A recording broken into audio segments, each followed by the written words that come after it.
ముందుకు వెళ్ళటం లేదు.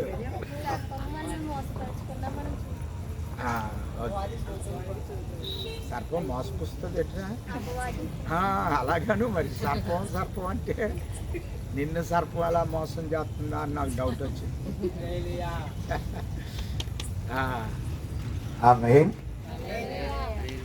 ఓకే, అపవాది మనలను మోసపుచ్చకుండా చూసుకోవాలి. అందరూ చెప్పటం లేదు. దేవునికి స్తోత్రం. నేను రాత్రి ఏం చెప్పారు పాస్టర్ గారు? సంఘంలో ప్రేమ కలిగి ఉండాలి. ఇదే చెప్పారా గంట అంతనా? మరి ఏం చెప్పండి. ప్రేమ ప్రేమ ప్రేమ అన్నారా? అసలు మీరు వింటున్నారా లేదా అని మీరు బాగా చెప్తే నేను వాక్యం చెప్దామని, లేకపోతే రాజుగారికి ఇద్దామని. ఏమండి చెప్పండి. నువ్వు చెప్పిన ఆయన ఏం చెప్పారు? సంఘ కాపరికి ఎవరు? నువ్వు. అందరూ ఉన్నారు. ఓకే, ఇంకా అదొకటి చెప్పారా? ఒకటి ప్రేమ ప్రేమ ప్రేమ, రెండోది లోబడింది లోబడింది లోబడి, ఇంకా మూడోది కుటుంబాన్ని ఇందాక ప్రేమించుకోవడం. దేవునికి స్తోత్రం. ఓకే, మంచి. అసలు ఏం విన్నారా అన్నది ఒకసారి జ్ఞాపకం చేద్దామని దేవునికి స్తోత్రం కలిగింది. హల్లెలూయా అంటారు. ఈరోజు మధ్యాహ్నం రాజుగారు ఇంకా ఆయన బైబిల్ అంతా చెప్పేసి ఉంటాడు అండి. నేను అడగనక్కర్లేదు. ఏం మొదలెట్టారు, ఏం ముగించారు చెప్పండి. మధ్యలో ఉన్నది అక్కర్లేదు. కానీ రాజుగారు ఏం మొదలెట్టారు? అసలు ఏం మొదలెట్టలేదా? చెప్పండి. నువ్వు చెప్పరా? నువ్వు రాసావు, ఏం రాయలేదా? దేవుడి గురించి చెప్పారా?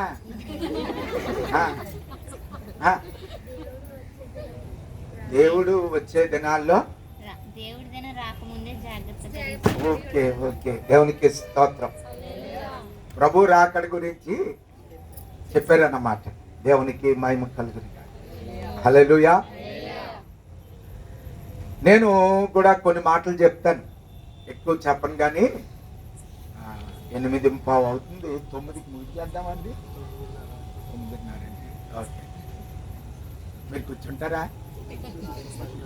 రాత్రి 10:30. ఈరోజు అంత వద్దులేండి. దేవునికి స్తోత్రం. నేను అబ్రాహాము గురించి కొన్ని మాటలు చెప్తాండి.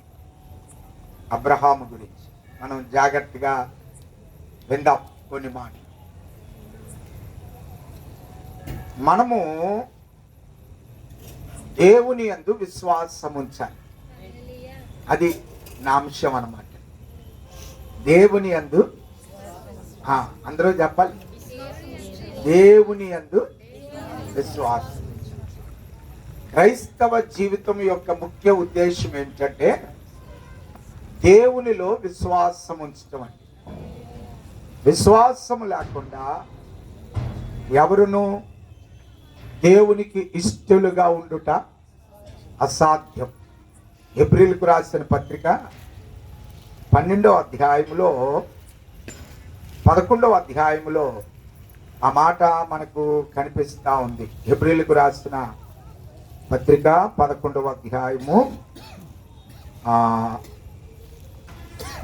6వ వచనం. విశ్వాసము లేకుండా దేవునికి ఇష్టుడై ఉండుట అసాధ్యం. క్రైస్తవ జీవితంలో విశ్వాసమును కాపాడుకోవటం అన్నది చాలా ప్రాముఖ్యమైనది. విశ్వాసం, ఒక భక్తుడు ఏమన్నాడంటే,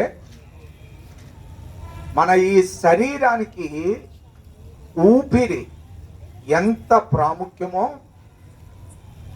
ఆత్మీయ శరీరానికి విశ్వాసము అన్నది కూడా అంత ప్రాముఖ్యం అన్నమాట. మీకు ఎంతమందికి అర్థమైందో నాకు తెలియదు. అర్థమైన వారు నేను చెప్పింది చెప్పండి మరలానా, ఎందుకంటే మీకు అర్థమవుతుందో లేదో తెలుసుకోండి. మీరు నన్ను అలా చూడొద్దు, చెప్పాలి. మనిషికి ఊపిరి తెలిగే కదా నేను చెప్పాను, మరేం చెప్పరే. మనిషికి ఊపిరి ఎంత అవసరమో ఆత్మీయ జీవితంలో విశ్వాసం అన్నది అంత అవసరం. ఊపిరి ఆగిపోతే రూపుతున్నారు కానీ ఊపిరి ఆగిపోతే ఏంటో చెప్పండి. ఊపిరి ఆగిపోతే, విశ్వాసం ఆగిపోతే చనిపోతాం అని చెప్పాలి. ఏ చావు? ఆత్మీయమైన చావు. అసలు చావు అంటే ఏంటి? దూరం అయిపోవడం.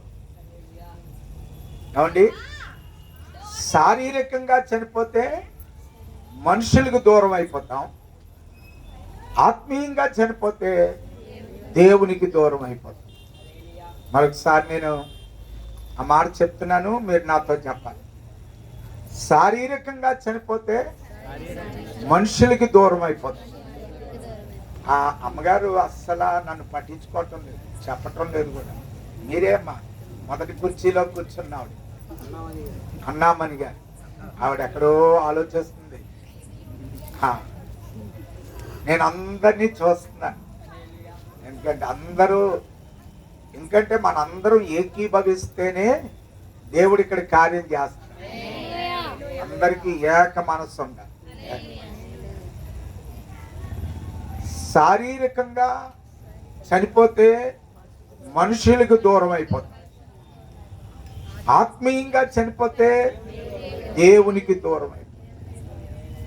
ఇందాక నేను ఒక మెసేజ్ వస్తే చూశాను. ఒరిస్సాలో ఒక ఆయన 40 సంవత్సరాలు వ్యక్తి ఉదయం లేచి వ్యాపారానికి వెళ్తాడంటండి.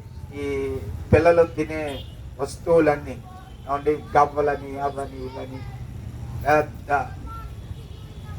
బస్తాలో బండి కట్టుకొని ఊరంతా తిరుగుతాడట. ఊరంతా తిరుగు. మధ్యాహ్నం అయ్యేసరికి వర్షం పడుతుందట. చినుకుల్లో కొంతసేపు తడిచాడు, తర్వాత వర్షం పెద్దదైందని ఒక పక్కకు వచ్చి ఆ బండి మీద అలా కూర్చొని కొంతసేపటికి గుండె నొప్పి వచ్చిందట. అలాగ బండి మీదే వాలిపోయి చచ్చిపోయాడు. గుండె నొప్పి వచ్చి అలాగా. తర్వాత ఎవరో చూసి డాక్టర్ని తీసుకొచ్చి టెస్ట్ చేస్తే చనిపోయారండి అన్నారు. మనుషుని యొక్క జీవితం అల్పమైనది అన్నమాట. ఏమండి, అప్పటి వరకు తిరిగిన వ్యక్తి సడన్గా లోకాన్ని విడిచిపెట్టాడు, దూరం అయిపోయాడు మనుషులకి. అలాగే మన విశ్వాస జీవితంలో కూడా విశ్వాస భ్రష్టులు అన్న మాట కూడా వాడబడింది. అలాంటి విశ్వాసాన్ని మనం కోల్పోతే మనం దేవునికి దూరం అయిపోతాం. దేవునికి దూరం అయితే అపవాది దగ్గర అవుతుంది. దేవునికి దూరం అయితే అపవాది దగ్గర అవుతే పాస్టర్ గారు చెప్పినట్లుగా మన జీవితంలో చాలా ప్రమాదం అన్నమాట. అపవాదికి మనం దూరంగా ఉండాలి అంటే మనం దేవునికి దగ్గరగా ఉండాలి. దేవునికి దగ్గరగా ఉండాలి అంటే మనలో విశ్వాసం ఉండాలి. విశ్వాసము లేకుండా దేవునికి ఇష్టలుగా ఉండుట అసాధ్యం. కాబట్టి మన జీవితంలో ఏముండాలి? విశ్వాసము. అందరూ చెప్పండి. ఏం చెప్పాను అడిగితే మీరు ఏం చెప్పాలి అంటే విశ్వాసము ఉండాలి. చెప్పండి. విశ్వాసం లేకపోతే దేవునికి ఇష్టలుగా ఉండలేము. కాబట్టి మనం దేవునికి ఇష్టలుగా ఉండాలా, మనుషులకి ఇష్టలుగా ఉండాలా? చెప్పండి. దేవునికి ఇష్టలుగా ఉండాలి. ఇష్టంగా ఉన్నవారికి ఏది అడిగినా సరే ఆ ఇష్టపడిన వాళ్ళు ఇస్తారన్నమాట. ఇప్పుడు సపోజు నేను రాజుగారికి బాగా ఇష్టంగా ఉన్నాను అనుకోండి, ఆయన నా ఇష్టాన్ని ఎరిగి నాకు ఏదైనా తెస్తాడు. రాజుగారు వచ్చినప్పుడు, యేసురత్నం గారు వచ్చినప్పుడు మా ఇంటికి నాకు జాంకాయలు అంటే ఇష్టమని వాళ్ళు జాంకాయలు తెస్తారన్నమాట. ఏమండి, ఎందుకంటే నాకు అట్టుపళ్ళు తెచ్చారు అనుకోండి, దాని అర్థం ఏంటంటే నాకు షుగర్ పెంచాలని వాళ్ళు అనుకుంటున్నారని. ఏమండి, కాబట్టి నా యొక్క ఇష్టాన్ని ఎరిగి ఎప్పుడు వాళ్ళకి మనం దగ్గరగా ఉన్నప్పుడు, దేవుడు నీకు ఏదైనా ఇవ్వాలి అంటే నువ్వు దేవునికి దగ్గరగా ఉంటావు. కొంతమంది దేవునికి దూరంగా ఉంటారు. దేవుడు నాకేమివ్వటం లేదు, దేవుడు నాకేమివ్వటం లేదు అంటా ఉంటాడు. ఎలా వెళ్ళిపోతున్నావు? Okay, good. దేవునికి మనం దగ్గరగా ఉంటే మనం ఏది అడిగినా దేవుడు ఇస్తాడు. మీరు అందరూ చెప్పాలి ఈ మాట. నేను దేవునికి దగ్గరగా ఉంటే. పాస్టర్ గారు గట్టిగా చెప్తున్నారు కానీ మీరు చెప్పటం లేదు. గట్టిగా చెప్పాలి. నేను దేవునికి సమీపముగా ఉంటే దేవుడు నేను అడిగినవన్నీ ఇస్తాడు. ఇస్తాడు. నమ్ముతున్నారా? నేను అలా చెప్పిస్తున్నాను కానీ నమ్మాలన్నమాట. దేవునికి స్తోత్రం. హల్లెలూయా.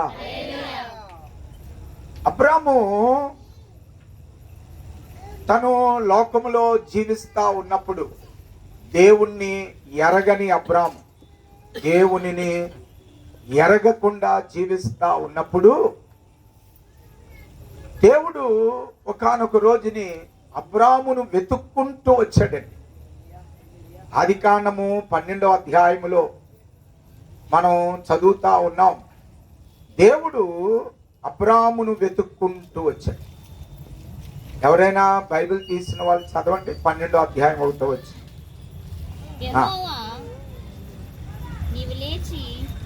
ఆ మధ్యలో అస్సలు గ్యాప్ ఉండకూడదు. యెహోవా నీవు లేచి ఉండండి. ఆ మధ్యలో గ్యాప్ ఎందుకు అండి? యెహోవా నీవు లేచి, అలాగా కొద్దిగా శుభ్రంగా చదవాలి బైబిల్. దేవునికి స్తోత్రం. యెహోవా నీవు లేచి, మళ్ళా అలాగే అలవాటు అయిపోతుంది. యెహోవా నీవు లేచి. యెహోవా దేవుడు అబ్రాముతో చెప్తా ఉన్నాడు అన్నమాట. నీవు లే, నీ దేశము నుండి, నీ బంధువుల యొద్ద నుండి, నీ తండ్రి ఇంట నుండి బయలుదేరి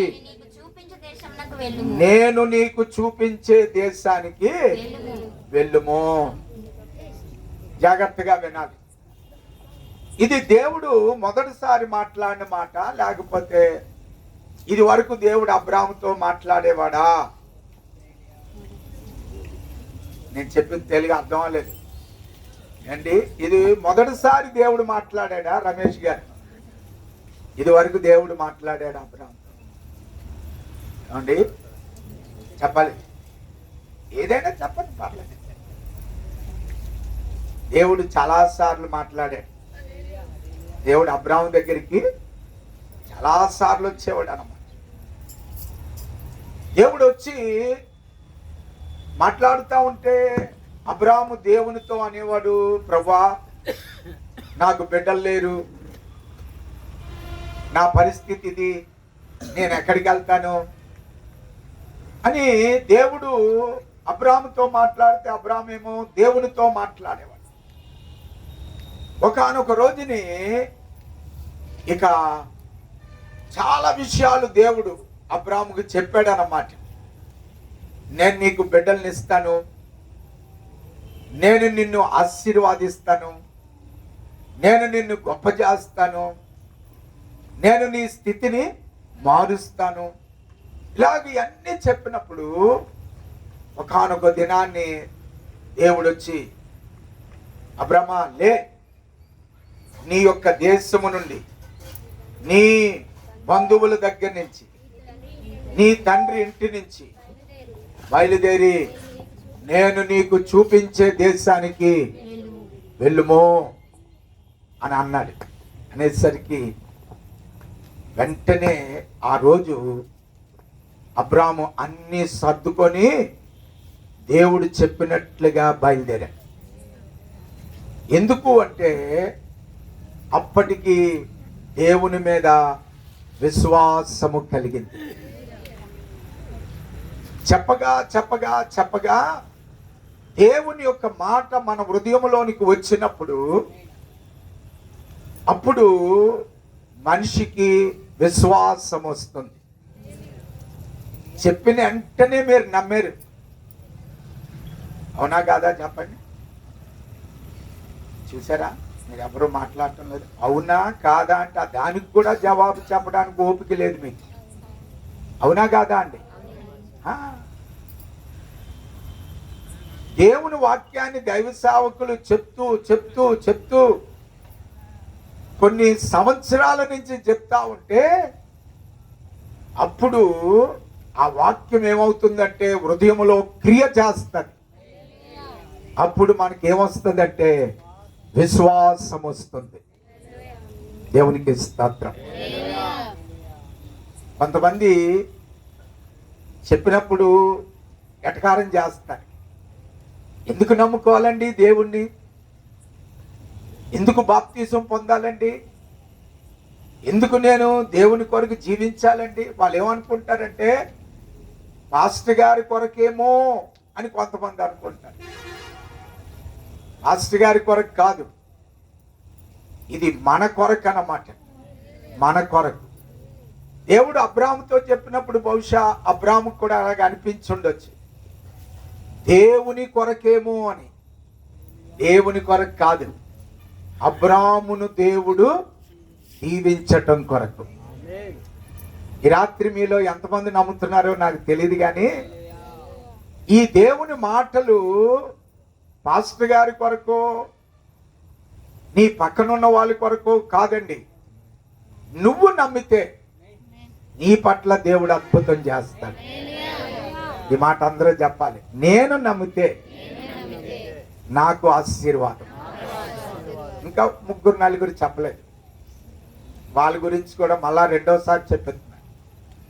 వాళ్ళు మళ్ళా చెప్పలేదు అనుకోండి, మళ్ళా చెప్పిస్తాను. నేను నమ్మితే నాకు, అంతేగాని పాస్టర్ గారికి కాదు. పాస్టర్ గారికి గద్దిస్తే కొంతమందికి బాధ అనిపిస్తుంది. ఎందుకు పాస్టర్ గారు గద్దిస్తున్నారు నన్ను అని కొంతమందికి. కానీ పాస్టర్ గారు ఎందుకు గద్దిస్తారు అంటే మనము దీవించబట్టాలి. బైబిల్లో ఏముందంటే మనము సన్మార్గములో నడిచే విధంగా మన మీద ఉన్న నాయకుల్ని దేవుడు ఏర్పాటు చేసుకుంటాడు మనల్ని నడిపించడానికి. మనము దేవునికి లెక్కప్ప చెప్పాలి. నడిపించేవారు కూడా దేవునికి లెక్కప్ప చెప్పాలి. దేవుడు అడుగుతాడు, నువ్వు చెప్పావా నేను చెప్పమన్నది? అప్పుడు మేమేమంటామంటే, చెప్తే ప్రభా వాళ్ళ నా మీద అలుగుతున్నారు అంటే, అప్పుడు దేవుడు అంటాడు, వాళ్ళు అలుగుతున్నారని నువ్వు చెప్పడం మానేస్తే నేను నీ మీద అలుగుతాను అంటాడు దేవుడు. అర్థమైందా మీకు? దేవునికి స్తోత్రం. కాబట్టి మన యొక్క ఆశీర్వాదము కొరకు, మన ఎదుగుదల కొరకు. నేను చిన్నప్పుడు మా నాన్నగారు అమ్మగారు నన్ను గద్దిస్తూ ఉంటే, ప్రార్థన చేయి ప్రార్థన చేయి ప్రార్థన చేయి అంటూ ఉంటే చాలా విసుగొచ్చేదండి. బైబిల్ చదువు అంటా ఉంటే వాళ్ళు తినేస్తున్నారా బాబు అనుకునేవాడిని. చిన్నప్పుడు యవన దశలో ఉన్నప్పుడు ఉపవాసం ఉండమనేవారు. నాకేమో ఆకలేసేసేది. ఏమండి, అలాగా పట్టుపట్టి ఇప్పుడు నాతో ఎవరు చెప్పరు ప్రార్థన చేయమని. ఎందుకంటే అప్పుడు నేర్చుకున్నది నాకు అర్థమైంది. ప్రార్థన చేస్తే దాని యొక్క ఆశీర్వాదం. ఇప్పుడు ప్రార్థన చేస్తే మా తల్లిదండ్రులు దీవించబడ్డారా, నేను దీవించబడ్డానా అంటే నేనే దీవించబడ్డా.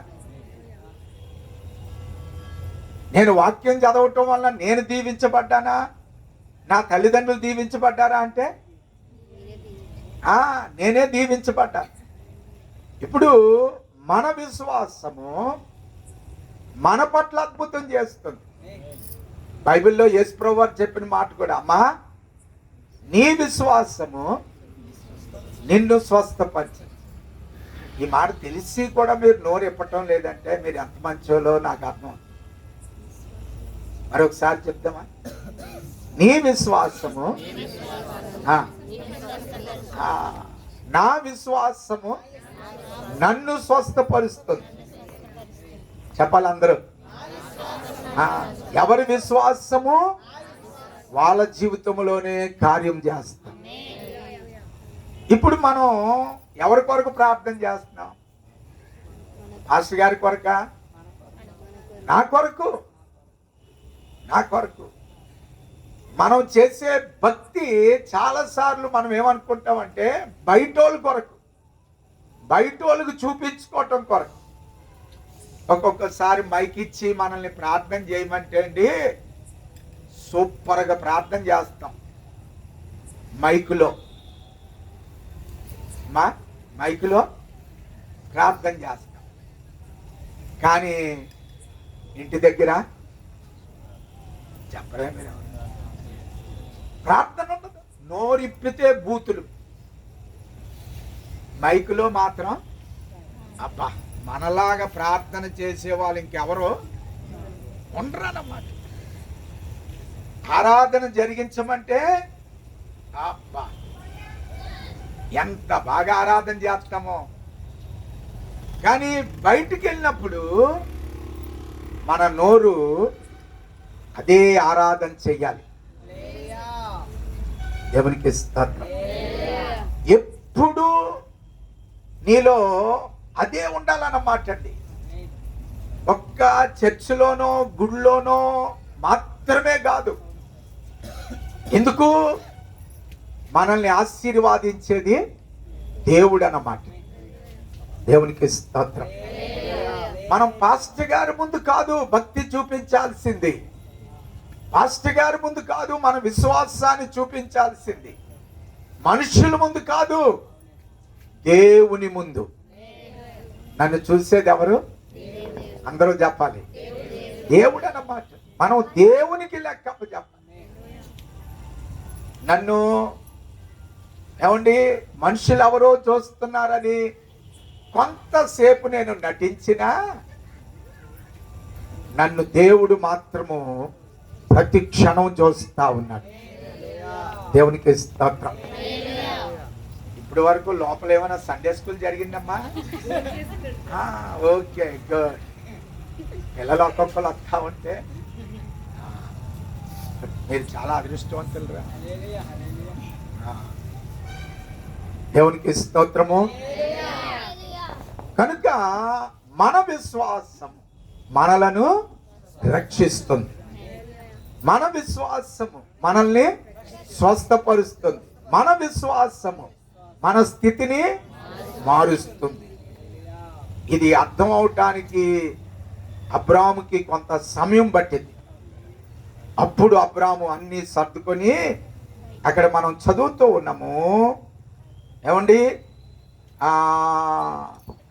4వ వచనములో అబ్రాము వెళ్ళెను, యెహోవా అతనితో చెప్పిన ప్రకారము అబ్రాము వెళ్ళెను. 5వ వచనంలో అబ్రాము తన భార్య అయిన సారాయిని, తన సహోదరి కుమారుడైన లోతును, హారానులో వారిని ఆర్జించిన యావదాస్తిని వారు సంపాదించిన సమస్తమైన వారు సంపాదించినంత మూట కట్టుకొని కానాను దేశమునకు వెళ్ళుటకు బయలుదేరారన్నమాట. దేవునికి స్తోత్రం. ఇది ఒక్క రోజులో వచ్చిన మార్పు కాదు. విని విని విని విని అప్పుడు అబ్రాముకి నమ్మకం వచ్చింది. ఎస్, నా దేవుడు అద్భుతము చేస్తాడు. చెప్పండి, నా దేవుడు అద్భుతం చేస్తాడు. నా దేవుడు, అందరూ చెప్పాలి, నా దేవుడు అద్భుతం చేస్తాడు. దేవునికి స్తోత్రం కలిగింది. ఆమేన్. అలాగా బయలుదేరి కనానుకు వచ్చారు. కనానుకు వచ్చిన తర్వాత అక్కడ దేవుడు అబ్రాము కొరకు కనిపెడతా ఉన్నాడు. దేవుడు అబ్రాము కొరకు కనానులో కనిపెడతా ఉన్నాడు. దేవునికి స్తోత్రం కలిగింది. హల్లెలూయా. మనలను పిలిచిన దేవుడు మనల్ని విడిచిపెట్టే దేవుడు కాదు. చెప్పండి, మనలను పిలిచిన దేవుడు మనలను విడిచిపెట్టే దేవుడు కాదు. ఇప్పుడు యేసురత్నం గారు నన్ను పిలిచారు. నేను ఇక్కడికి వచ్చిన తర్వాత యేసురత్నం గారు కనిపించలేదు అనుకోండి, నాకు ఎలాగుంటుంది? ఓకే, మీకు తెలుగు అర్థం అవ్వలేదని నాకు తెలుసు. మరొకసారి చెప్తాను, మనకి 2 సార్లు చెప్పాలట. నన్ను శ్యామ్ పిలిచాడు. యేసురత్నం గారు అంటే మీకు కొద్ది కోపంగా ఉంది, అందు గురించే చెప్పటం లేదు. శ్యామ్ అంటే మీ అందరికి ఇష్టం అట. శ్యామ్ నన్ను పిలిచాడు.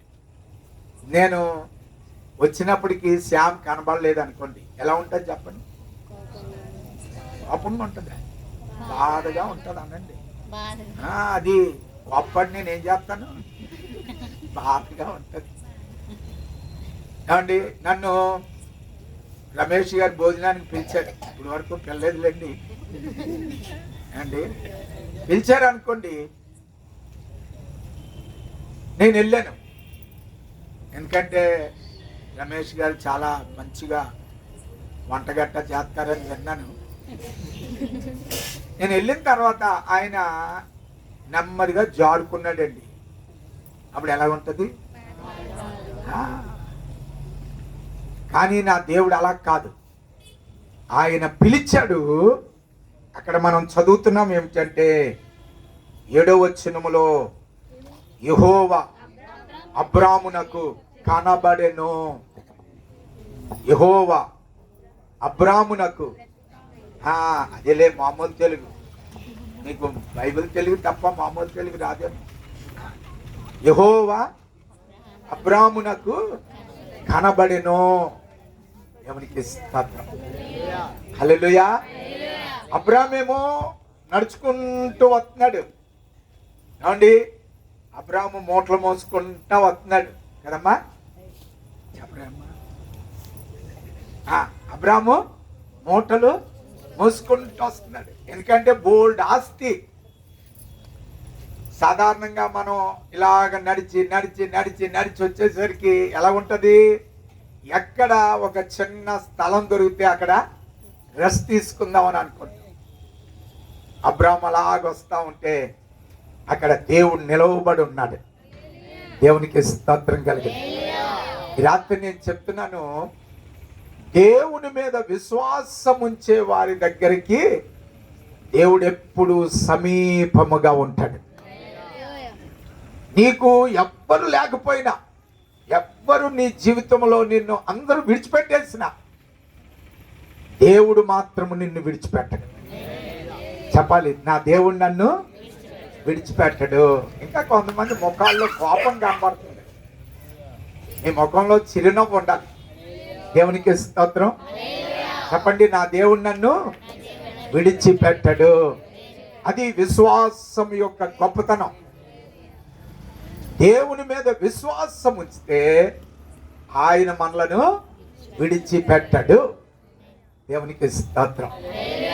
అక్కడ దేవుడు కనబడిన తర్వాత మరలా దేవుడు ఏమన్నాడట, నీ సంతానమునకు, నీ పిల్లలకు ఈ దేశము ఇస్తాను, అందుగురించే నేను నీకు ఇక్కడికి పిలిచి నీతో మాట్లాడాను అని దేవుడు చెప్పాడు.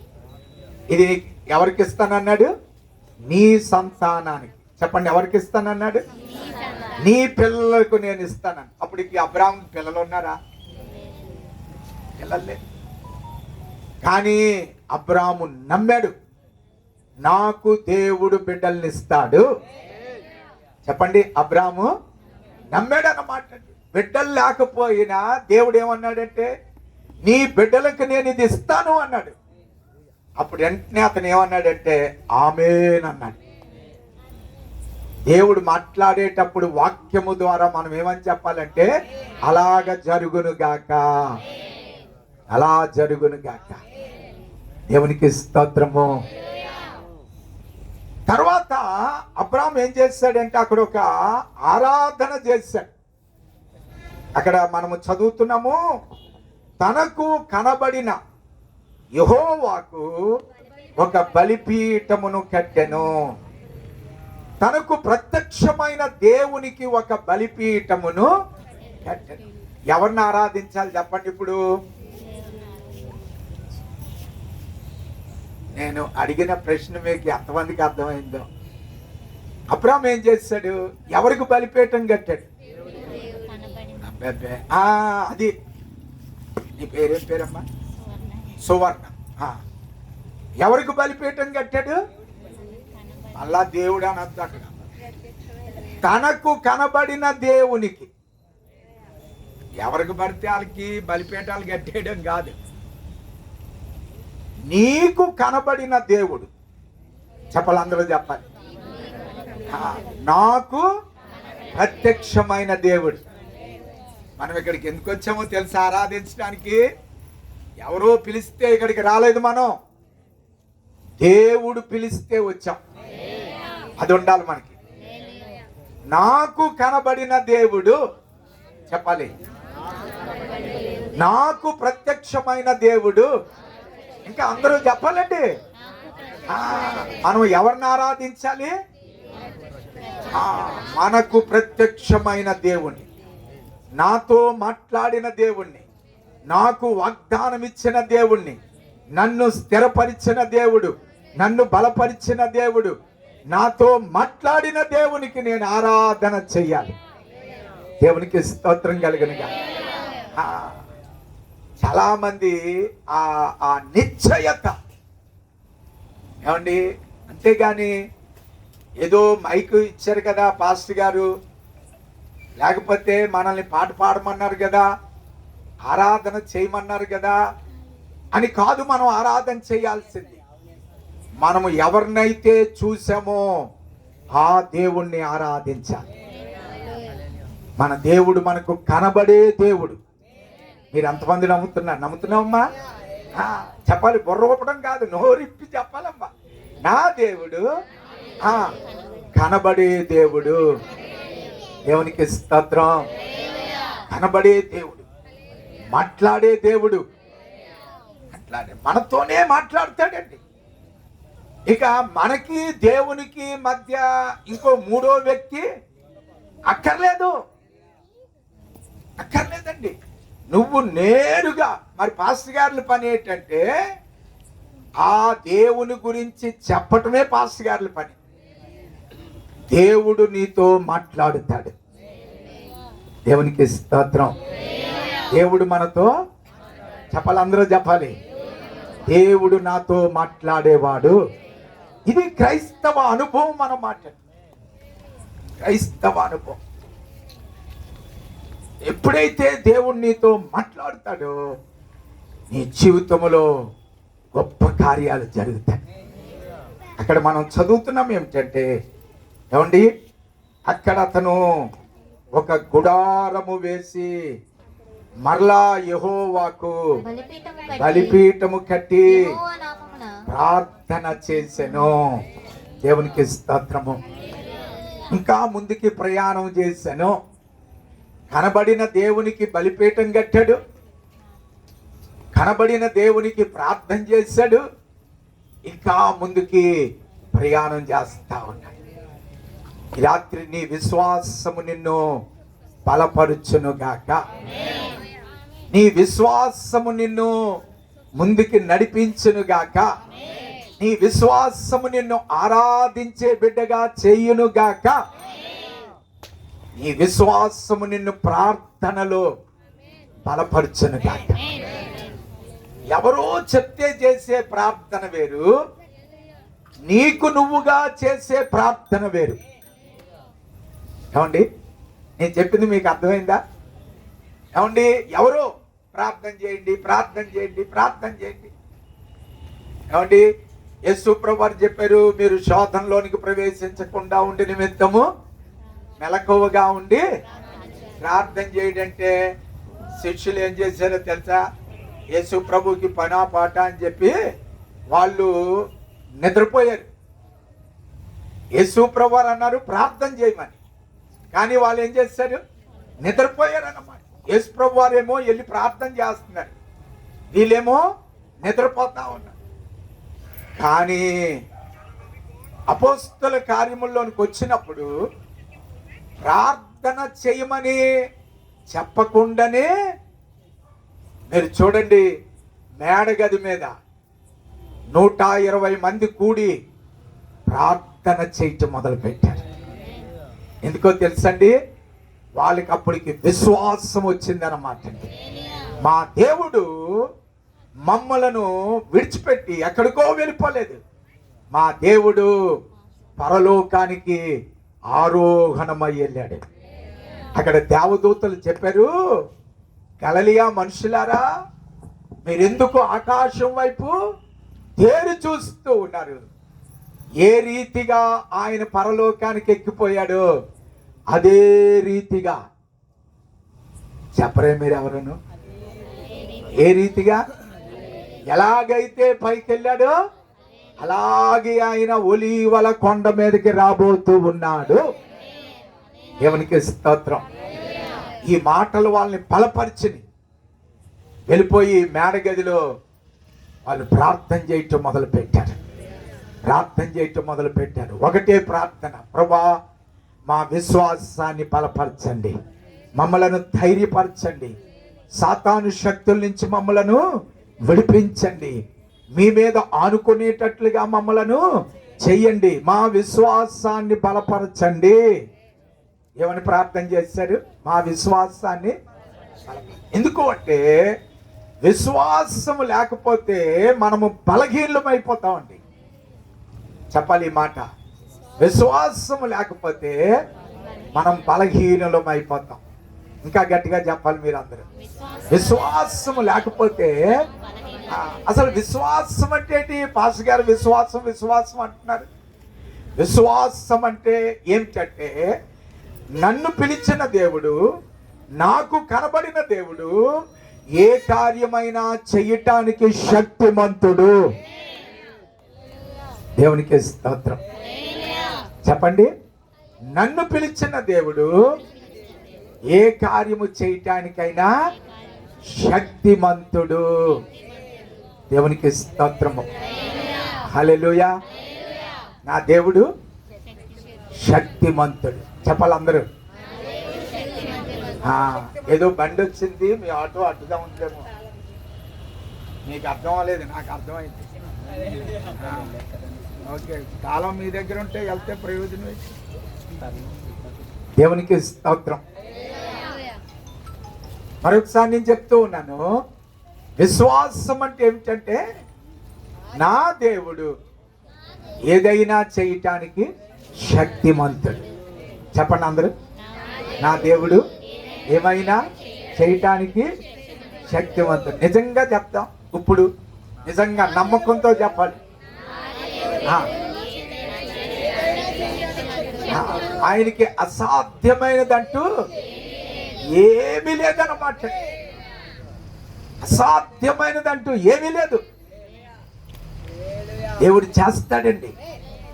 నిజంగా నమ్ముతున్నారా? దేవునికి స్తోత్రము. దేవుడు చేస్తాడండి. నేను ఎందుకు ఇక్కడ నిలవబడి చెప్తున్నాను అంటే, నా జీవితంలో దేవుడు చేశాడు. నా జీవితంలో దేవుడు చేశాడు. ఏమి లేని స్థితిలో నుంచి దేవుడు నన్ను ఇక్కడ నిలవబెట్టాడు. దేవుడిచ్చాడండి, దేవుడిచ్చాడు. దేవునికి స్తోత్రం. అబ్రాము దేవుణ్ణి ఆరాధించాడు, అబ్రాము దేవుణ్ణి గణపరిచాడు. కానీ విశ్వాస జీవితంలో పరీక్షలు వస్తూ ఉంటాయి. విశ్వాస జీవితంలో పరీక్షలు వస్తాయి. అక్కడ 12వ అధ్యాయము 10వ వచనంలోకి వచ్చేసరికి అబ్రాము జీవితంలో ఒక పరీక్ష వచ్చింది. అబ్రాము జీవితంలో అమ్మగారు బొరగొక్కుంటున్నారు కానీ ఏం వింటం లేదు. మీరేనమ్మా ఆ బ్లూ చీర కట్టుకున్నావు. మీరు దేవుని వాక్యం మీద మనసు పెట్టాలి. అబ్రాము జీవితంలో పరిశోధన వచ్చింది. ఏమిటా పరిశోధన అంటే, అబ్రాముకి అన్నీ ఉన్నాయి కానీ కొనుక్కోటానికి అక్కడ ధాన్యం లేదనమాట. డబ్బులు ఉన్నాయి కానీ ధాన్యం లేదు, తినటానికి ఆహారము లేదనమాట. కరువు వచ్చింది ఆ ప్రాంతంలో, కరువు వచ్చింది. శాస్త్రజ్ఞులు చెప్తా ఉన్నారు, వచ్చే రోజుల్లో మనుషుల పరిస్థితి కూడా అలాగే అవుద్దట. ఇప్పుడు భయంకరమైన యుద్ధం జరుగుతూ ఉందన్నమాట. ఏమండి, డబ్బులున్నా వచ్చే రోజుల్లో పెట్రోల్ దొరకని పరిస్థితి ఏర్పడుతుందేమో అంటున్నారు. ఎందుకంటే మనకి పెట్రోలు డీజిల్ ఎక్కువగా వచ్చేది ఎక్కడి నుంచి అంటే ఇరాన్ నుంచి. ఆ ఇరాన్ బావులనే ఇజ్రాయెల్ ఏం చేస్తుందంటే టార్గెట్ చేసి బాంబింగ్ చేసేస్తూ ఉంది. ఎందుకంటే ఆర్థిక స్థితిని పూర్తిగా ధ్వంసం చేయాలని భయంకరమైన యుద్ధం జరుగుతుంది. మీలో చాలామందికి వార్తలు చూసే వాళ్ళకి తెలిసే ఉంటాయి. ఏమండి, అటువంటి పరిస్థితిలో అబ్రాము ఒకరోజు చూశాడు, 2 రోజులు చూశాడు, 3 రోజులు చూశాడు. పరిస్థితి విషమిస్తూ ఉంది. ఏమండి, కరువు. మనం కూడా అంతే. ఒకరోజు ప్రార్థన చేస్తాం, 2 రోజులు ప్రార్థన చేస్తాం, వారం రోజులు అయ్యేసరికి నెమ్మదిగా బలహీనమైపోతాం. ఇంకా కొంతమంది ఏమంటారంటే ఏం దేవుళ్ళండి అంటారు. ఏమంటారండి? ఏం దేవుళ్ళే. మొన్న ఒక అమ్మాయి వాళ్ళ ఇంట్లో ప్రార్థన జరిగితే అలాగే అందనమాట. ఏమందంటే, నేను చాలా ప్రార్థన చేశాను కానీ నా దేవుడు ఏం చేయలేదని నా దేవుని మీద కోపం వచ్చేసిందండి అన్నది. నా దేవుని మీద నాకు కోపం. మనకు కూడా ఒక్కొక్కసారి దేవుని మీద కోపం వస్తుంది. దేవుని మీద బహుశా యేసురత్నం గారికి కూడా ఆ ఇంట్లోనికి నీళ్ళు వచ్చేసినప్పుడు దేవుని మీద నేను ఎంత ప్రార్థన చేసినా దేవుడు ఎందుకు అనుమతించాడు? ఆమేన్. ఒక్కొక్కసారి కష్టం వచ్చినప్పుడు మన జీవితంలో నెమ్మదిగా దేవుని మీద విశ్వాసము సన్నగిల్లుతుందన్నమాట. సన్నగిల్లుతుంది. అప్పుడు మనం నెమ్మదిగా దేవునికి దూరం అవుతాం, ఐగుప్తుకి దగ్గర అవుతాం. జాగ్రత్తగా వినాలి. ఐగుప్తుకి దగ్గర అవుతాం, దేవునికి దూరం అవుతాం, ఐగుప్తుకి. ఐగుప్తు అంటే ఏమిటంటే శాపం. ఐగుప్తు అంటే శాపం అన్నమాట, శపింపబడిన స్థలం. దేవుడు నిన్ను మంచి స్థలానికి తీసుకొస్తే నువ్వు దేవునికి దూరం అవుతా ఉన్నావు. ఎప్పుడైతే దేవునికి దూరం అయ్యాడో అతనిలో ప్రాణ భయం వచ్చిందండి. చచ్చిపోతానేమో, నేను చచ్చిపోతానేమో. సారమ్మని పిలిచి అంటున్నాడు, సారమ్మ సారమ్మ, ఇదిగో నువ్వు చూడటానికి చాలా చక్కగా ఉన్నావు, ఇదిగో నిన్ను చూచి నీ వలన ఐగుప్తీయులు నన్ను చంపేస్తారేమో అని ప్రాణ భయం వచ్చింది. దేవునికి దూరం అయ్యే వాళ్ళకి భయం పట్టుకుంటుంది. దేవునికి దగ్గరగా ఉంటే నీకు ధైర్యం ఉంటుంది. ఈ మాట అందరూ చెప్తామా? దేవునికి దూరం అయితే భయం పట్టుకుంటుంది, దేవునికి దగ్గర అయితే ధైర్యం వస్తుంది. నేను నాతో ఒక యవనస్తుడు అన్నాడు, పాస్టర్ గారు నాకు ఇది వరకు చాలా భయం ఉండేదండి, ఎవరిని చూసినా భయం, నేను చచ్చిపోతానేమో. ఫలానా జబ్బుతో ఒక అతను చనిపోయాడంటే అతను అనుకునేవాడట నాకు ఆ జబ్బు వచ్చేస్తుందేమో అని. కొంతమంది ఏమండి ఎదుటి వాళ్ళు చూసి నా పరిస్థితి కూడా అలాగా అయిపోద్దేమో. కొంతమంది ఏంటి భయపడిపోతా ఉంటారు, వాళ్ళ కుటుంబం గురించి ఏం జరిగిపోద్దో. ఆ భయానికి కారణం ఏంటంటే నువ్వు దేవునికి దూరం అయిపోతున్నావు. నీలో విశ్వాసము సన్నగిల్లిపోతుంది, నీలో విశ్వాసము తగ్గిపోతుంది, నువ్వు భయపడిపోతూ ఉన్నావు. కానీ దేవునికి దగ్గరగా ఉన్నప్పుడు నీలో ధైర్యం వస్తుంది. దేవునికి స్తోత్రం కలిగింది. ఈ రాత్రి నీలో ధైర్యం కావాలంటే నువ్వు దేవునికి దగ్గరగా ఉండాలి. దేవునికి స్తోత్రం. హల్లెలూయా. యోసేపు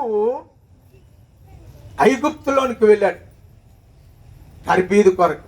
దేవుడు అతనికి తర్బీదు ఇవ్వటానికి ఐగుప్తుకి దేవుడు తీసుకెళ్ళిన తర్వాత పొతీఫర్ యొక్క ఇంటిలో ఒక నాయకునిగా ఉద్యోగం దొరికింది యోసేపు. అప్పుడు అపవాదికి యోసేపు నాకు లేకుండా చేయాలి అని అనుకున్నాడు. నెమ్మదిగా పొతీఫర్ యొక్క భార్యలోనికి దూరి పొతీఫర్ యొక్క భార్య అతన్ని విసిగించటం మొదలుపెట్టి, శోధించటం మొదలుపెట్టింది, ఆకర్షించడం మొదలుపెట్టింది. పొతీఫర్ భార్య తన్ని ఇబ్బంది పెట్టడం మొదలుపెట్టింది. చివరికి దేనికి లొంగకపోతే చివరిగా ఏం చెప్పిందంటే, నువ్వు నేను చెప్పిన మాట వినకపోతే నిన్ను నేను చెరసాలలో వేయిస్తాను. భయపెట్టిందండి. ముందు చేయాల్సినవన్నీ చేస్తారు, తర్వాత చివరికి భయపెడతారు. కానీ యోసేపు భయపడ్డా? అందరూ చెప్పాలి, నోటితో చెప్పండి, బుర్ర ఒప్పొద్దు ఎవరు. భయపడలేదు. ఎందుకు భయపడలేదమ్మా? యోసేపు దేవునికి దగ్గరగా ఉన్నాడు. దేవునికి స్తోత్రం కలిగిన.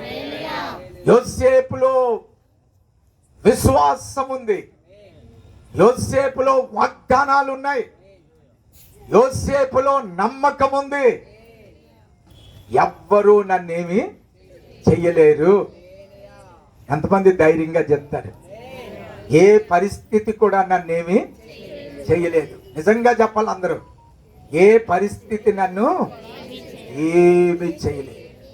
ఎందుకంటే నాకు దేవుడున్నాడు.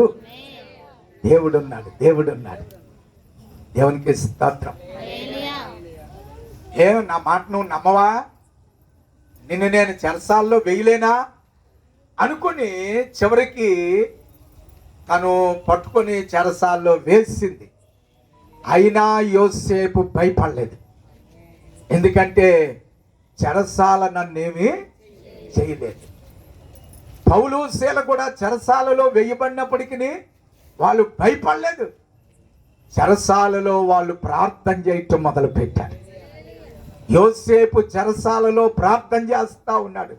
కష్టం వచ్చినప్పుడు దేవుని బిడ్డలు ప్రార్థన చేయాలి. అబ్రాము కష్టం వచ్చినప్పుడు బలహీనపడ్డాడు. యోసేపు కష్టం వచ్చినప్పుడు ప్రార్థన చేశాడు. అందరూ చెప్పండి, ప్రార్థన చేశాడు. దేవునికి స్తోత్రం కలిగింది. నేను చెప్తుంది మీకు అర్థమవుతుందమ్మా? అర్థమవుతుందా? చెప్పండి, అందరూ చెప్పండి. మనకేముండాలి? విశ్వాసం ఉండాలి. ఏముండాలి? విశ్వాసం. విశ్వాసములో సన్నగిల్లితే మనలో భయం వస్తుంది. విశ్వాసములో మనము బలపడితే మనకు ధైర్యం వస్తుంది. దేవునికి స్తోత్రం. ఏ పరిస్థితులు మనల్ని ఏమి చేయలేవు. నేను ముగిద్దాం అనుకుంటున్నాను, ఎందుకంటే మీలో చాలామంది చాలా ఇబ్బంది పడుతున్నారు. మిమ్మల్ని చూస్తూ ఉంటే అడు తిరుగుతున్నారు, ఇడు తిరుగుతున్నారు. పాపం గాలి మీకు తగలటం లేదు. నాకేదో పాస్ గారు పెట్టారు కానీ కొన్ని గాలి. దేవునికి స్తోత్రం. అలా మనం మొదటి కాలానికి వచ్చాం. ఏంటి మొదటి కాలం అంటే, మన చేతుల్లో విసినిగారు ఉంటాడు. ఏముండాలి? విసినిగారు అంటే వీళ్ళకి ఎవరికి తెలియదు. తెలుసా? మా చిన్నప్పుడు విసినిగారులు ఉండే. ఆమేన్. దేవునికి స్తోత్రం. విశ్వాసములో సన్నగిల్లిపోతే ఏ భయం వస్తుంది? ప్రాణ భయం వస్తుంది. విశ్వాసములో బలపడితే నన్ను ఎవరు ఏమీ చేయలేరు. నా దేవుడు నాకుండగా ఎవ్వరూ నన్ను ఏమి చేయలేదు. దేవునికి స్తోత్రం కలిగిన. హల్లెలూయా. రాత్రి నీ విశ్వాసము నిన్ను ధైర్యపరిచేదిగా ఉండాలి. దేవునికి స్తోత్రం కలిగిన. ఈ కూటాల వలన నువ్వు ఒక్కరైనా బలపడితే పరలోకములో ఉన్న దేవుడు సంతోషిస్తాడు. దైవ సేవకుల యొక్క కష్టానికి ప్రతిఫలం ఉంటుందన్నమాట. ప్రభువా, నన్ను విశ్వాసములో బలపరచండి. చెప్పండి, అందరూ చెప్పండి. నన్ను విశ్వాసములో బలపరచండి. ఇంకొక స్త్రీని చెప్పి నేను ముగిస్తాను. ఎందుకో చెప్పాలని ఉంది. మిమ్మల్ని చూస్తూ ఉంటే ఆగిపోవాలని. మీరు ఏమనుకున్నా నేను చెప్తాను. దేవునికి స్తోత్రం. హల్లెలూయా. నయోమి బెత్లెహేము నుండి మోయాబుకు వచ్చింది. వాళ్ళ ఇంట్లో ఇద్దరు అబ్బాయిలు ఉండేవాళ్ళు. వాళ్ళిద్దరికి పెళ్ళిళ్ళు చేసింది. కొంతకాలం అయిన తర్వాత వాళ్ళు చనిపోయారు. ఇక ఆడవాళ్ళు ముగ్గురు మాత్రమే మిగిలారు. వాళ్ళ పేర్లు మీరు చెప్తే చాలా మంచిది. Naomi, Ruth, Orpah. Naomi, Ruth, Orpah అన్నమాట. దేవునికి స్తోత్రం. ఇంట్లో రోజుకి ప్రార్థన జరుగుతుంది. నయోమి భయభక్తులు కలిగిన స్త్రీ. దేవుని గురించి రోజుకి చెప్తుంది. ఇంట్లో తల్లులు ఏం చేయాలంటే రోజుకి దేవుని గురించి పిల్లలకి చెప్పాలన్నమాట. మన పిల్లలకి మనం చెప్పలేదనుకోండి, వాళ్ళు రేపన్న రోజున తొంట్రోలు అయిపోయి మన మాట వింటం లేదు. మన చేతిలో నుంచి జారిపోతున్నారు. మీరు పిల్లలకి పాపం చేయటం ఏమి చెప్పనక్కర్లేదండి. ఎందుకో తెలుసా అండి? లోకం అంతా పాపముతో నింపబడి ఉంది. 5వ తరగతోడు సిగరెట్లు కాలుస్తున్నాడండి. 5వ తరగతోళ్ళు తాగుతున్నారండి. అంటే ఇది వరకు 5వ తరగతి అంటే వాళ్ళ పిల్లలకి ఏం తెలిసేది కాదు. ఆడు ఇంటర్మీడియట్కో డిగ్రీకో వెళ్తూనే కానీ ఆడు ఫ్రీ బోర్డ్ అయ్యేవాడు కాదనమాట. ఇలాగుంటుందా లోకము అని ఆడికి తెలిసేది. కానీ ఇప్పుడు 4వ తరగతి 3వ తరగతోడికి కూడా నెమ్మదిగా పాపపు ఆలోచనలు అన్నమాట. ఏమండి, పిల్లల్ని మనం అస్సలు కంట్రోల్ చేయలేకపోతున్నాం. విచ్చలివిడితనం అన్నమాట, విచ్చలివిడితనం. అందువల్లనే బైబిల్ ఏం చెప్తుందంటే, బాలుడు నడువవలసిన త్రోవను వాడికి చిన్నప్పటి నుంచే నేర్పుడి, వాడు పెద్దవాడైనప్పుడు దానిలో నుంచి తొలగిపోడు. చిన్నప్పటి నుంచే చెప్పండి, చిన్నప్పటి నుంచి దేవుని గురించి. దేవునికి స్తోత్రం. నయోమి వాళ్ళ ఇంటికి వచ్చినప్పుడు వీళ్ళిద్దరూ మోయాబీలు, వాళ్ళకి ఏం తెలుసు దేవుని గురించి? కానీ ఇంట్లోకి వచ్చిన తర్వాత దేవుని గురించి వాళ్ళిద్దరికీ చెప్పిందండి. దేవుని గురించి చెప్పింది. దేవునికి స్తోత్రం. అలాగా కొన్ని రోజులు అయిన తర్వాత నయోమి చెప్పింది, అమ్మా నేను ముసల్దాన్ని అయిపోయాను, తిరిగి మరలా బెత్లెహేంకి వెళ్ళిపోతాను, మీరు మీ ఇంట్లోకి వెళ్ళిపోండి, మీ తల్లిదండ్రులు మీకు మరలా వివాహం చేస్తారు, నా వెనకాతలు వస్తే మీకు ప్రతిఫలం ఏమి దొరకదు, ప్రయోజనం ఏమి లేదు, మీరు వెనక్కి వెళ్ళిపోండి అంటే రూతమ్మ అన్నది, రూతు, అమ్మా నయోమి ఇప్పటి వరకు మేము నేర్చుకున్నది దేవుని గురించి, నాలో విశ్వాసము పెరిగింది, నువ్వు ముసల్దానివే కానీ మేము అనుసరించేది దేవుణ్ణి. దేవునికి స్తోత్రం. నిన్ను చూసి కాదు మేము ఎంతకాలం ఇంట్లో ఉన్నది, మేము దేవుణ్ణి చూస్తున్నాం. కాబట్టి నువ్వు రావద్దని చెప్పొద్దు, నీ దేవుడే నా దేవుడు, నీ ప్రజలే నా ప్రజలు, నువ్వెక్కడికి వెళ్తావో నేను అక్కడికే వస్తాను, నువ్వు నన్ను రావద్దని మాత్రము చెప్పొద్దు, ఎందుకంటే నాలో విశ్వాసము పెరిగింది. నువ్వు చెప్పడం ద్వారాగా దేవుని మీద విశ్వాసము పెరిగింది. ఈ దినాల్లో మనం ఎవరి గురించి చెప్పాలంటే అద్భుతాలు చేసే దేవుని గురించి చెప్పాలి. కొంతమంది కథలు చెప్తా ఉంటారు, బైబిల్ చెప్తా ఉంది కట్టు కథలు. ఏమండి, కథలు చెప్తే ప్రయోజనం ఏంటి చెప్పండి? మనం ఏం చెప్పాలి? అందరూ చెప్పండి. బైబిల్ పట్టుకోండి, అందరూ బైబిల్ పట్టుకోండి. దేవునికి స్తోత్రం. శ్యాము ఇది తొడవలేదు, ఇక్కడ బోల్డ్ పొడి ఉంది, ఈ పొడి అంతా నా బైబిల్ కట్టుకుంది, తర్వాత నేను బైబిల్ ఎలాగంటే నా షర్ట్ కట్టుకుంది. బైబిల్ పట్టుకోవాలి. మనం ఏం చదవాలి? బైబిల్. ఏం ధ్యానం చేయాలి? బైబిల్. దివారాత్రులు ధర్మశాస్త్రమును ధ్యానము చేయువాడు ధన్యుడు. వాడు ఎలాగుంటాడట? నీటి కాలువల యోరన నాటబడిన వాడై ఆకువాడక తన కాలమందు ఫలమిస్తాడటండి. మనం ఎలా ఉంటాం? ఫలించే వాళ్ళలాగుంటాం. ఫలమిచ్చే చెట్టులో ఆశీర్వాదం ఉంటుంది. ఫలము లేని చెట్టు గొడ్డు చెట్టు అన్నమాట. దాన్ని చూసి అందరూ ఏమండి ఏసడించుకుంటారు, ఏమీ లేదు అంటారు. నువ్వు ఇతరులకి ఫలించే బిడ్డగా ఉండాలి. ఫలించే బిడ్డ చెప్పాలి, అందరూ చెప్పాలి. విశ్వాసం ఉన్న వాళ్ళలో ధైర్యం ఉంటుంది, విశ్వాసం ఉన్న వాళ్ళలో ఫలం ఉంటుందండి. ఫలం ఉంటుంది. విశ్వాసం ఉన్న వారిలో నమ్మకం ఉంటుంది. నా దేవుడు నన్ను పోషించడానికి సమర్థుడు. అమ్మా నయోమి, నువ్వు కాదు నన్ను పోషించేది, నా దేవుడు నన్ను పోషించబోతూ ఉన్నాడు. నా దేవుడు నా ప్రతి అవసరములను తీరుస్తాడు.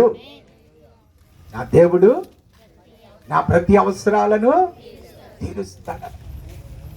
దేవుడు నీ అవసరాలన్నీ తీరుస్తాడు. నువ్వు దేవుని మీద ఆధారపడే బిడ్డగా ఉండాలి. ఓర్ఫా వెనక్కి వెళ్ళిపోయింది, దేవుని మీద నమ్మకం పుట్టలేదు. గుడికి వచ్చేది, వాక్యం వినేది, కానీ ఎప్పుడు మందిరంలో కూర్చున్నా ఏదో నిరాశ అండి, నిరాశ. కొంతమంది ఎంత మందిరంలో కూర్చున్నా వాళ్ళలో ఏదో నిరాశ అన్నమాట. దేవుని బిడ్డలారా, ఎప్పుడు నీ భారం ఎవరి మీద పెట్టాలంటే దేవుని మీద పెట్టాలి. దేవునికి స్తోత్రం కలిగింది. మన భారమంతా, మన ప్రయాసంతా. కొంతమంది ఎప్పుడు ఈశ్వరోమని కూర్చుంటారు. వాళ్ళందరూ ఓర్ఫలాగా బాధతో ఉండేవాళ్ళు అనమాట. చివరికి అవకాశం వచ్చినప్పుడు ఓర్ఫ వెనక్కి వెళ్ళిపోయింది. రూతు మాత్రము విశ్వాసముతో బెత్లెహేములో అడుగు పెట్టింది.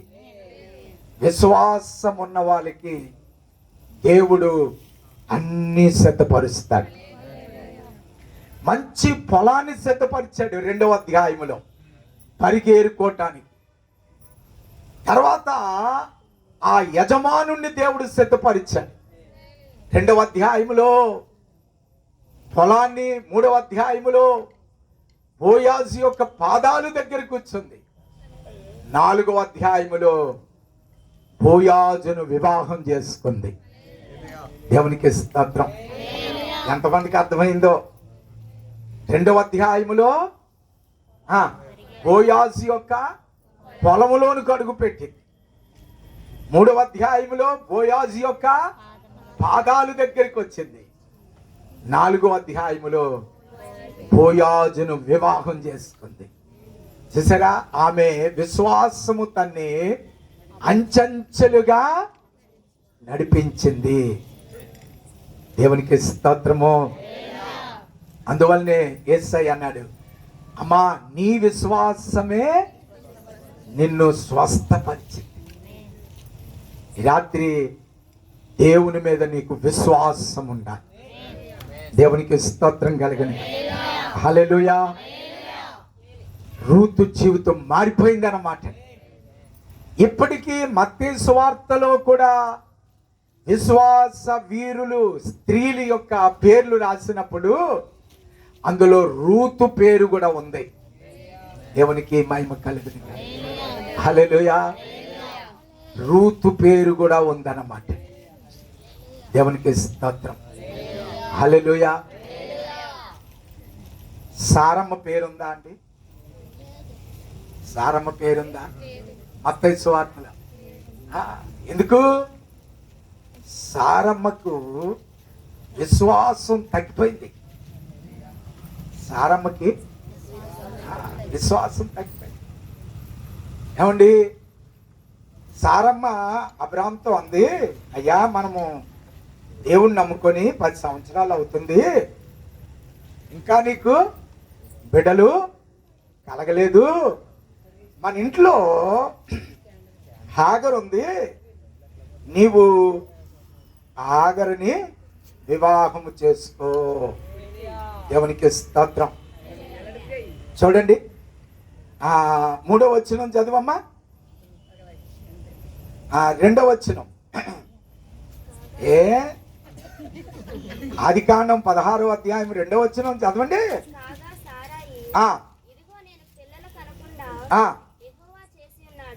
చూడండి. అంటే నువ్వు చదువుకి వెళ్ళిపోతున్నావని వాళ్ళని చూడమంటున్నా, నువ్వు ఎంత బాగా చదువుతున్నావా అని.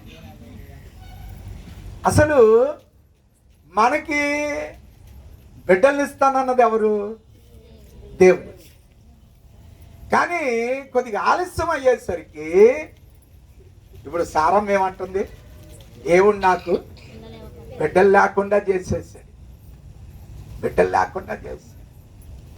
ఆమె ఎప్పుడు నీ నోట్లో నుంచి నెగిటివ్గా మాటలు రాకూడదండి. అవిశ్వాసపు మాటలు రాకూడదు. చెప్పండి, నా నోట్లో నుంచి ఏ మాటలు రాకూడదు. ఒకవేళ కష్టం వచ్చినా దేవుడే నన్ను కష్టపెడుతున్నాడు అని అనకూడదు. నువ్వు ఈ కష్టము నా మంచి కొరకే. ఏమనాలి? ఈ కష్టము నా మంచి కొరకే, నా మంచి కొరకే. దేవునికి స్తోత్రం. కాబట్టి ఆమె చెప్తా ఉంది, నీవు ఇప్పుడు హాగరును పెళ్లి చేసుకో. హాగర వలన ఒకవేళ సంతానము కలుగుతుందేమో. హాగర వలన సంతానము కలుగుతుంది. అప్పుడు మనం చదువుతున్నాము, అబ్రాము సారాయి మాట వినెను.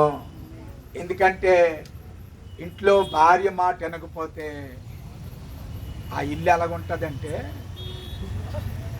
మీకు తెలుసు, చెప్పనక్కర్లేదు. ఏమండి, దేవుడు ఎక్కడో ఉంటాడు. నా ముందు దేవుడు ఎవరంటే నా భార్యే ఏమండి అనుకొని అబ్రాహాం ఏం చేశాడంటే, అది అండర్లైన్ చేసుకోమ్మా, సువర్ణేనమ్మా, బంగారం నువ్వు.